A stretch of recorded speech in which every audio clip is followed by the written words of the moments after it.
લીલા ચેષ્ટા મહાત્મ્ય કથા સદગુરુ પ્રેમાનંદ સ્વામી રચિત અદ્ભુત એવા 10 ચેષ્ટાના પદો ને એમાં પણ ચોથું પદ મોહનજીની રે લીલા તે સુખકારી ને એમાં પણ 7મી કડી કથા સાંભળતા રે હરે હરે કઈ બોલે મર્મ કથાનો રે સુણી મગન થઈ ડોલે જો. તે કડીના વિવેચન તરફ જતા પ્રથમ આપણે બધાએ ભેગા થઈ અને ચોથા પદનું ગાયન કરી. મોહનજીની રે લીલાથી સુખકારી આનંદ આપે રે સુણતા ન્યારી ન્યારી ક્યારેક વાતો રે કરે મુનિવર સાથે ગુચ્છ ગુલાબના રે જાણી રે લીંબુ હાર ગુલાબી તેને રાખી રે આંખો ઉપર દાબી ક્યારેક પોતે રે રાજી પામા હોય વાતો કરે રે કથા વંચાય તોય સાંભળે કીર્તન રે પોતે કઈ વિચારે પૂછવા આવે રે જમવાનું કોઈ ત્યારે હાર ચડાવે રે પૂજા કરવા આવે તેમના ઉપર રે પૌખી જીરી સાવે કથા સાંભળતા રે હરે હરે કઈ બોલે મર્મ કથાનો રે સુણી મગન થઈ ડોલે બાન કથા મારે બીજી ક્રિયા માય ક્યારેક ચાન કરે જમતા હરે બોલાય થાય સ્મૃતિ રે પોતાને જર તેની થોડુંક હસે રે ભક્ત સમૂહ જોઈ બેની એમ હરિ નિત નિત રે આનંદ રસ વરસાવે લીલા રસ રે જોઈ પ્રેમાનંદ ગાવે લીલા રસ રે જોઈ પ્રેમાનંદ ગાવે. સદગુરુ પ્રેમાનંદ સ્વામી ચોથા પદની અંદર 7મી કડીમાં એવું લખે છે કથા સાંભળતા રે હરે હરે કહી બોલે મર્મ કથાનો રે સુણી મગ્ન થઈ ડોલે જો. મહારાજને કથા પ્રત્યે કેટલો બધો પ્રેમ હતો,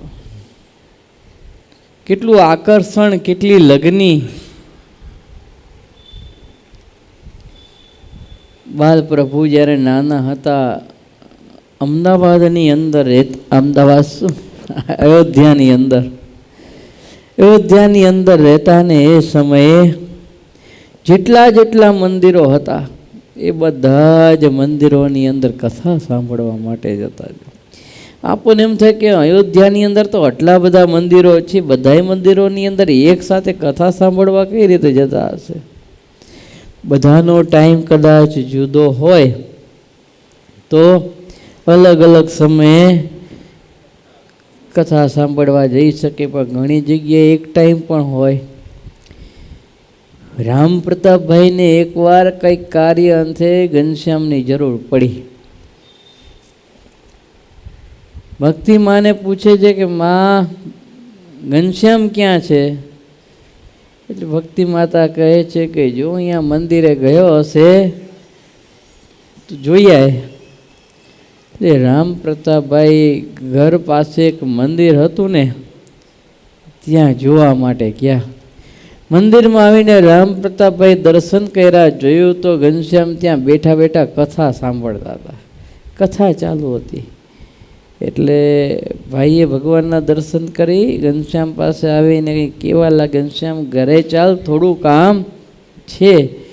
એટલે પ્રભુ કહે છે ભાઈ હમણાં કથા પૂર્ણ થઈ જશે, કથા હમણાં થોડી વાર પૂર્ણ થઈ જશે, ત્યાં લગી તમે એક કામ કરો ને બીજા મંદિર દર્શન કરતા આવો ને, બીજા મંદિરે દર્શન કરતા આવો, ત્યાં લગી કથા પૂરી થઈ જશે. રામ પ્રતાપભાઈ કે ભલે. બીજા મંદિરે દર્શન કરવા માટે ગયા, ત્યાં દર્શન રામ પ્રતાપભાઈ કર્યા. ત્યાં જોયું તો ત્યાં પણ બાલ પ્રભુ કથા સાંભળતા હતા. રામ પ્રતાપભાઈને આશ્ચર્ય થયું કે આગલા મંદિરમાં એક ત્યાં બેઠો કથા સાંભળતા હતા, અહીંયા એ કથા સાંભળે છે, અહીં ક્યારે આવી ગયા? હું તો તરત એ મંદિરમાંથી સીધો આ મંદિરમાં આવ્યો, તો આ મારાથી પહેલાં ક્યારે નીકળ્યો? એટલે ઘનશ્યામ પાસે જઈને કે ઘનશ્યામ તું અહીંયા, ભાઈ કથા ચાલુ છે, અત્યારે કંઈ પૂછશો નહીં કે મારે એક કામ કરો ભાઈ, તમે જ્યાં બીજા મંદિરે દર્શન કરતા આવો ને, આ કથા હમણાં જ પૂરી થવા આવશે.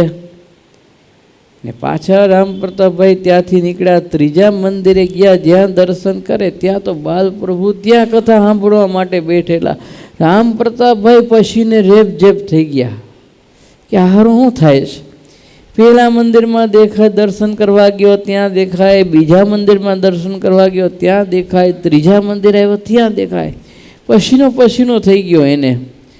પછી બાલ પ્રભુ પાસે પહેલાં ન ગયા, પણ મંદિર વાળા કોઈ પૂજારી હતો ને, એ પૂજારીને પૂછે પેલો ઘનશ્યામ ક્યારે અહીંયા આવ્યો? પૂજારી કહે તો કથા ચાલુ થઈ પહેલાંનો અહીંયા સાંભળવા માટે આવી ગયો છે. કથા ચાલુ થઈ પહેલાં જ પ્રભુ અહીંયા ઘનશ્યામ અહીંયા આવી ગયો છે. એટલે રામ પ્રતાપભાઈને તો આશ્ચર્યનો કોઈ પાર ન રહ્યો.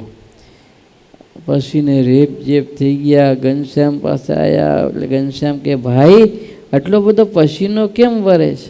તો કે ના ના કંઈ નહીં. કે શું થયું, કાંઈ થયું? તો કે ના તો કે થોડું કામ છે. તો કે ભાઈ એક કામ કરો ને, એક મંદિરે દર્શન કરવા જતા આવો ને, હમણાં કથા પૂરી થઈ જશે. અને ત્યાંથી ચોથા મંદિરે દર્શન કરવા રામ પ્રતાપભાઈ ગયા, તો ત્યાં પણ ઘનશ્યામને બેઠેલા જોયા.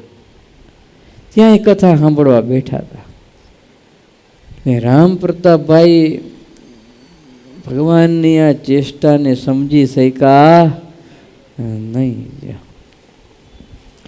અને ચોથા મંદિરે જેવા ભાઈએ જોયા તો ત્યાં ને ત્યાં ઊભા રહી ગયા, આશ્ચર્યને પામી ગયા. ત્યાં તો કથા પૂર્ણ થઈ. એટલે ઘનશ્યામ કે ભાઈ શું કામ હતું, હાલો જોઈએ.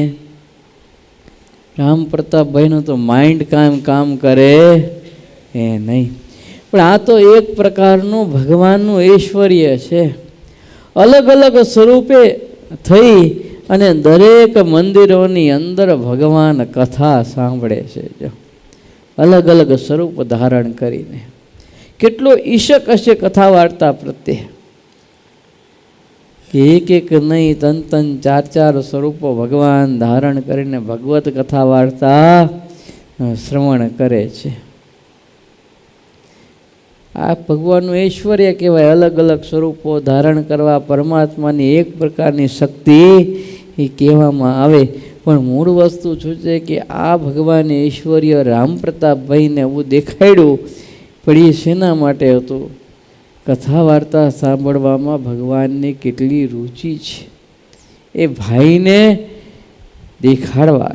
ઐશ્વર્ય પ્રતાપે જણાય અને ભગવત કથા વાર્તા સાંભળવા મંદિરે આવવું જોઈએ, કથા શ્રવણ કરવી જોઈએ, એવો પોતાના ચરિત્ર થકી ભાઈને ઉપદેશ આપવા માટે, પોતાના વર્તન થકી ભાઈને ઉપદેશ આપવા. જો જેના વર્તનમાં હોય ને, જેની ક્રિયામાં હોય ને, તો એ ક્રિયા જ ઉપદેશ આપે છે. નહીંતર ઘણા સારા વક્તાઓ હોય, એ વક્તા શું કરે? માત્ર કથા કરે, માત્ર ઉપદેશ આપે, એના જીવનમાં કોઈ વાત ચરિતાર્થ હોય એ નહીં. એટલે એ વક્તાનો કોઈ ભાર ન પડે. એની જે વાત છે ને, એની વાતનો કોઈ ભાર પડે નહીં. પણ જે ધર્મ નિયમ પાળતા હોય, ભગવાનનું ભજન કરતા હોય, એવા સદ્ગુણે યુક્ત રહેતા હોય, તો સામેવાળા ઉપર એનો ભાર પડે છે, એને વાતની અસર થાય છે. અને એ પ્રમાણે શ્રોતાજનોના જીવન પણ પરિવર્તન થાય છે. એટલે કથા કરનારા તો ઘણા બધા છે, વક્તાઓનો કોઈ પાર આવે એવો છે નહીં. વક્તાઓના લક્ષણ શ્રીમદ સત્સંગી જીવનની અંદર મહાત્મયની કથામાં સદગુરુ સતાનંદ સ્વામીએ નોંધ્યા છે કે વક્તા કેવો હોવો જોઈએ, અને શ્રોતાઓના પણ લક્ષણ નોંધ્યા છે સ્વામીએ કે શ્રોતા કેવા હોવા જોઈએ. વક્તા અને શ્રોતા જો લક્ષણે ગુણે યુક્ત હોય તો બંનેના કામ થાય. બાકી વક્તા જો સદગુણવાળો હોય ને શ્રોતા ન હોય તોય ન થાય, ને શ્રોતા સદગુણે યુક્ત હોય સાંભળનારા ને વક્તા ન હોય તોય કામ ન થાય. જો એટલે શ્રોતાના કથા સાંભળનારાઓના પણ ગુણો લક્ષણો શાસ્ત્રમાં કયા છે, અને કથા કરનારાના પણ લક્ષણો શાસ્ત્રની અંદર વર્ણન કરવામાં આવ્યા છે. એટલે પોતાની આ વર્તન દ્વારા, ક્રિયા દ્વારા, ચેષ્ટા દ્વારા જે બીજાને ઉપદેશ આપે છે એનો ભાર બીજા ઉપર પડે છે. એટલે ભગવાને આ જ પોતાના ચરિત્ર દ્વારા અદ્ભુત ઉપદેશ આપ્યો છે. જો ને અદ્ભુત ઐશ્વર્ય પોતાનું રામ પ્રતાપભાઈને દેખાડ્યું છે. શ્રીજી મહારાજ સાંભળવામાં એટલા બધા તલીન થઈ જતા કથા સાંભળવાની અંદર. ઘનશ્યામ લીલામૃત સાગર પૂર્વાત અને તરંગ 72ની અંદર ઉમાનંદ સ્વામીને એક પ્રસંગ લખ્યો છે કે આ ચરિત્રને મળતો પ્રસંગ છે. હમણાં મેં ચરિત્ર કહ્યું એને મળતો પ્રસંગ લખ્યો છે કે બાલપ્રભુ ઘનશ્યામ મહારાજ રાત્રે ઘણી વખત ઘેર આવવામાં મોડું થઈ જાય. સવારના નીકળ્યા હોય તો રાતના એને ઘેર આવવામાં મોડું થઈ જાય એટલે રામદત્તાભાઈ ગુસ્સે થાય. ગુસ્સે થઈને કહેતા, ઘનશ્યામ કેટલી વાર તને કીધું છે કે રાત્રે મોડો કેમ આવે છે, રાતના વહેલું આવી જવાનું, તારે બહુ મોડું કરી દે છે રાત્રે. એમ ઘણી વાર ભાઈ ગુસ્સે થાય. અને સ્વામીએ વર્ણન કર્યું ઘનશ્યામ લીલામૃત સાગરની અંદર, મારી વાત સુણો ઘનશ્યામ, તમે મોડું ન કરો એ કામ, નિશા સમે જાવું ને તમારે, કથા સાંભળવાને કોઈ વારે,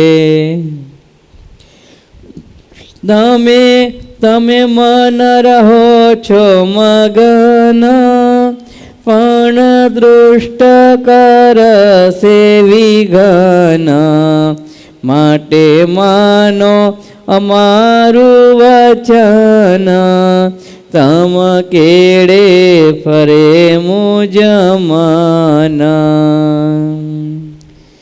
મારી વાત સાંભળો ઘનશ્યામ. શું કહે છે? ભાઈ મારી વાત સાંભળો, તમે મોડું ન કરશો. નિશા રાત્રિના સમયે, નિશા એટલે રાત્રિના સમયે તમારે કથા સાંભળવાને જવું છે. રોજ રાત્રે તમારે મોડું થઈ જાય છે.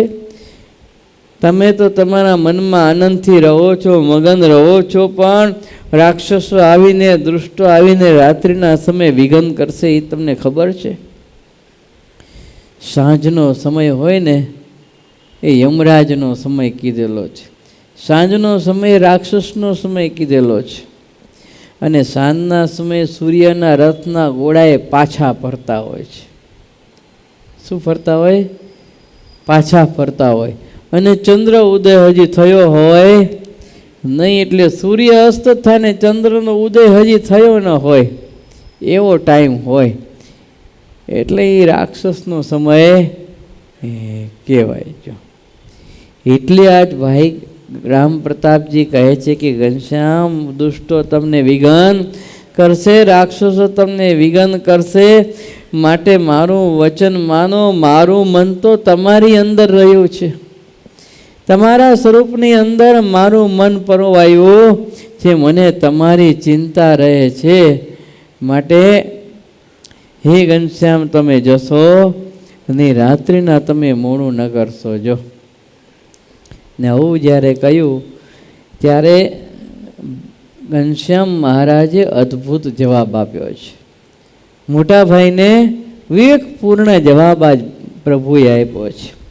એવું સુણી કહે ઘનશ્યામ, બોલો છો તમે સુબલરામ. આવે એક કે બેવું વિઘન, તેને કોણ ગણે છે રે મન. સામટા વિઘન આવે જો કોટી, પણ કથા કરું નહીં ખોટી. કથા વિના તો કેમ રહેવાય, ધન રાત્રિ કેવી રીતે જાય. કેટલી અદ્ભુત વાત પ્રભુએ કરી છે. આ બધી આપણા બધાના જીવનમાં ઉતરી જાય ને, બહુ મોટું કામ થઈ જાય, બહુ મોટું કામ. ભગવાન કહે છે, ભાઈ આ તમે શું બોલો છો? હે બલરામ, હે મોટા ભાઈ.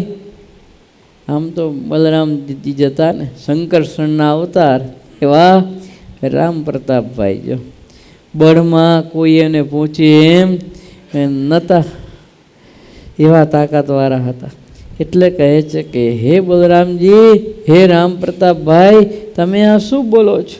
અરે એક વિઘન આવે કે બે વિઘન આવે, અરે એને મનમાં કોણ કરે છે? હું કથા વાર્તા સાંભળવા જાઉં, દુષ્ટો આવીને કોઈ વિઘન કરે, રાક્ષસો આવીને કોઈ હેરાન કરે, તો એને કંઈ હું ગણતો નથી. ગમે એવા એક બે વિઘ્ન આવે તો એ કાંઈ મારે મન હું લેતો નથી. અરે સામટા વિઘન કોટી આવે, કોટી એટલે કરોડ, કરોડ એક સામટા વિઘન કા ના આવે? કરોડ એક સામટા વિઘન શું કરવાના આવે? પણ હું કથા ખોટી કરવાનો નથી. કથા વિના તો કેમ રહેવાય? દન રાત્રિ કેવી રીતે, રાત્રિના દિવસ જાય કેવી રીતે? કથા જ હું ન સાંભળું તો રાત્રિ દિવસ કેમ જાય? કેટલી અદ્ભુત વાત કરી છે. જો અને આપણે તો રાત્રે દિવસ કેટલી રાત્રિ કેટલાય દિવસ જતા રહે તોય કે કાંઈ વાંધો નહીં, સમય મળે તો જવાનું કથા સાંભળવા, નહીતર નહીં જવાનું. ઘરનું કામ પહેલાં પતાવવાનું, ધંધાનું કામ પહેલાં પતાવવાનું. આપણે બધાને આવું છે. ભગવાન પોતાની ચેષ્ટા દ્વારા શીખડાવે છે એ કરોડો કામ પડતા મૂકીને પહેલાં ભગવત કથા વાર્તા શ્રવણ કરી લેવી જોઈએ. 1000 કામ મૂકીને નાહી લેવું. મોટા સંતો એવું કહેતા, આ વાત મોટા સંતો કહેતા કે 1000 કામ મૂકીને નાહી લેવું, 1,00,000 કામ મૂકીને ખાઈ લેવું. 1000 કામ મૂકીને નાહી લેવું, 1,00,000 કામ મૂકીને ખાઈ લેવું, અને કરોડો કામ પડતા મૂકીને ભગવત ધ્યાન ભજન કરી લેવું, ભગવત કથા વાર્તા સાંભળી લેવી. કરોડ કામ પડતા મૂકીને એ શું કરવા કીધું હશે? કથા વાર્તામાં એવું શું મળે છે આપણને? સ્વામિનારાયણ ભગવાને શિક્ષાપત્રની અંદર 64મા શ્લોકમાં એવી આજ્ઞા કરી છે, કથા વાર્તા શ્રવ્યાસ્ત્ર પરમાદરાત, કે અમારા આશ્રિતોએ પરમ આદર થકી ભગવત કથા વાર્તા શ્રવણ કરવી, એવું 64મા શ્લોકમાં શિક્ષાપત્રની અંદર આદેશ આપ્યો છે. તો શું કરવા મહારાજે આ આદેશ આપ્યો છે? એવું કથા વાર્તામાં શું છે? કથા વાર્તા છે ને જીવન પરિવર્તન કરવાનો ઉપાય છે. જીવનને આધ્યાત્મિક માર્ગ તરફ લઈ જવાની એક કડી છે. જીવના મોક્ષ થાય, ભગવાનના ધામમાં જાય, એના માટેનો એક આખો અનેરો વનવે છે. સીધું હાલ્યું જવાનું છે, સીધે સીધું આની ઉપર. અને કથા વાર્તાથી જે કામ થાય ને એટલું સેવા કરવાથી ન થાય. કથા વાર્તાથી જે કાર્ય થાય એવું સેવા કરવાથી ન થાય. જો ગુણાતીતાનંદ સ્વામી પોતાની વાતોમાં એમ લખે કે જ્યારે ભગવાનની કથા વાર્તા ચાલુ થાય, કથા વાર્તાનો પ્રસંગ નીકળે ત્યારે ધ્યાન પણ મૂકી દેવું. ભગવત કથા વાર્તા પહેલાં શ્રવણ કરવી. અમારા ગુરુવર્ય સદગુરુ ધ્યાની સ્વામીજી કહેતા કે હું પણ ભુજની અંદર હતો ત્યારે સેવા કરતો, પણ જ્યારે કથા વાર્તા ચાલુ થાય ત્યારે હું કથા વાર્તા સાંભળવા બેસી જતો જો. અને કથાની અંદર જે કાંઈ વાતો સાંભળવા આવે અને જે મને એમ લાગે કે આ વાત તો મારા બહુ કામની છે, તેને હું આસને આવી અને પાનું પેન લઈને એને નોંધી લેતો કે આ એટલી સરસ વાત આજ કથામાં મેં સાંભળી, મારા જીવનમાં ઉપયોગી છે, જીવનમાં ઉતારવા માટે આ વાત કામ લાગશે. અને નોંધી લેતો અને રોજ પછી એને વાંચતો. એટલે કથા વાર્તા બહુ કાર્ય કરે, બહુ મોટું કામ કરે જીવન પરિવર્તનનું. શરીર માટે અન્ન છે એ શક્તિ પૂરી પાડે, શરીરને બળ પૂરું પાડે છે. એમ ભગવત કથા વાર્તા એ જીવને બળ પૂરું પાડે છે. કોને બળ પૂરું પાડે છે? જીવને બળ પૂરું પાડે છે. આપણે તો એમ થાય કે નવરા છીએ તો હાલો મંદિર જતા એને કથા સાંભળતા આવીએ, નવરા છીએ એટલે જાય. ગુણાતીતાનંદ સ્વામીએ વાતોમાં એમ લખ્યું કે એમ ન સમજતા કે આ નવરા બેઠા છીએ એટલે વાતો સાંભળીએ છીએ, નવરા બેઠા છીએ એટલે કથા સાંભળીએ છીએ એમ સમજતા નહીં. આ તો કથા સાંભળીએ છીએ ને લખ 84ના ફેરા ઉપર લીટા ટાણીએ છીએ. આવું ગુણાતીતાનંદ સ્વામી કહેતા. લખ 84ના ફેરા ઉપર લીટા ટાણીએ છીએ. જેટલી કથા સાંભળીએ છીએ ને એટલો આપણો એક એક જન્મ કેન્સલ થાય છે, એક એક જન્મ કેન્સલ થાય છે. 84 લાખ જાતના ફેરા છે ને આપણે એટલા દિવસો જીવશું કે નહીં એ કાંઈ પાછું નક્કી નથી. જેટલી કથા શ્રવણ કરશું ને એટલો આપણને ફાયદો થશે, એટલો ફાયદો. હરિલીલામૃતની અંદર તો વિહારીલાલજી મહારાજ એવું નોંધે છે કે તમારે જો નિર્વાસનિક થવું હોય ને તો એ કથા વાર્તા જરૂરી છે. શું જરૂરી છે? અને મહારાજશ્રીએ તો ત્યાં લખ્યું, કથા સુણે કહી આદિ ભક્તિ, તેથી વધે છે નવધાની વ્યક્તિ. હતા જનો જે જગમાં કુકર્મી, કથા સુણ્યાથી થયા સુધર્મી. શરીરનો મેલ જડે જાય, કથા સુણ્યાથી મન શુદ્ધ થાય. મહારાજ શ્રી કે શરીરનો મેલ જડે જ જાય પણ કથા સુણ્યાથી મન શુદ્ધ થાય. જો મનને પવિત્ર કરવું હોય, શુદ્ધ કરવું હોય, ચોખ્ખું કરવું હોય, સંકલ્પ વિકલ્પ વગરનું કરવું હોય તો એના માટેનો એક જ ઉપાય છે ભગવદ કથા વાર્તા. તો મન શાંત થશે.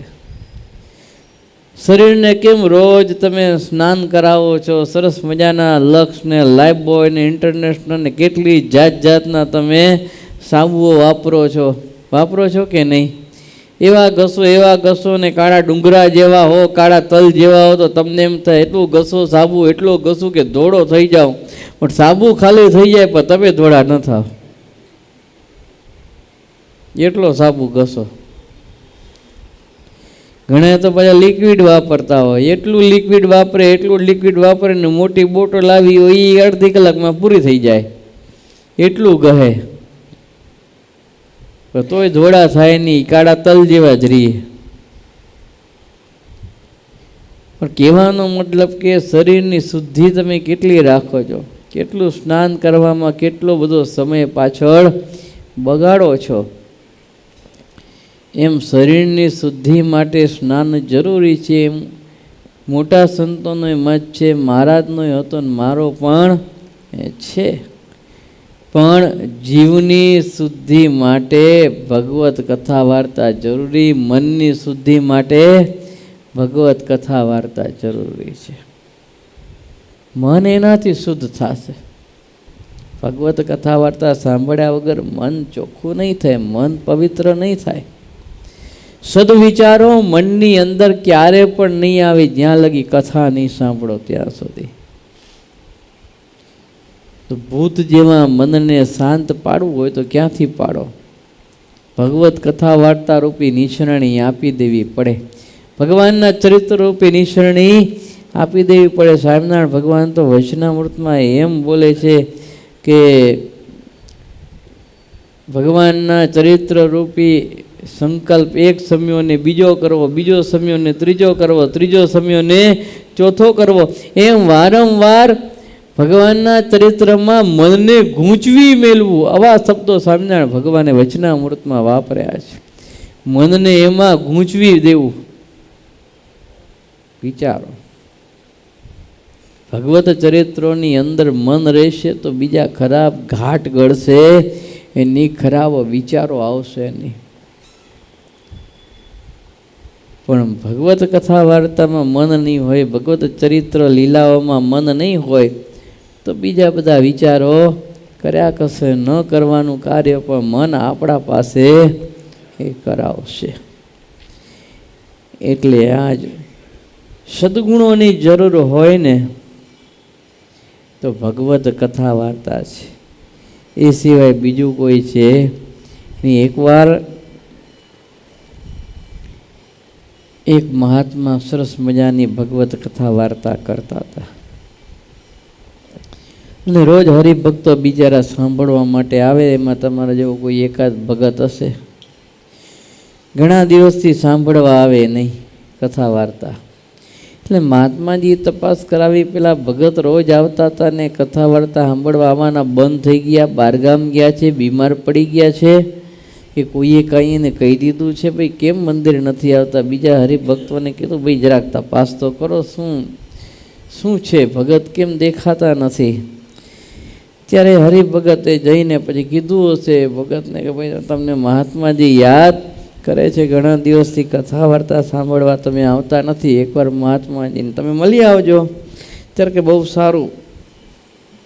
અને પછી મળવા ગયા. ત્યારે બેઠા પગે લાગીને. ત્યારે મહાત્માજી કે કેમ ભગત હમણાં દેખાતા નથી, માંદા પડી ગયા છો, બહારગામ ગયા હતા, કામકાજ થોડું વ્યવહારનું વધી ગયું છે.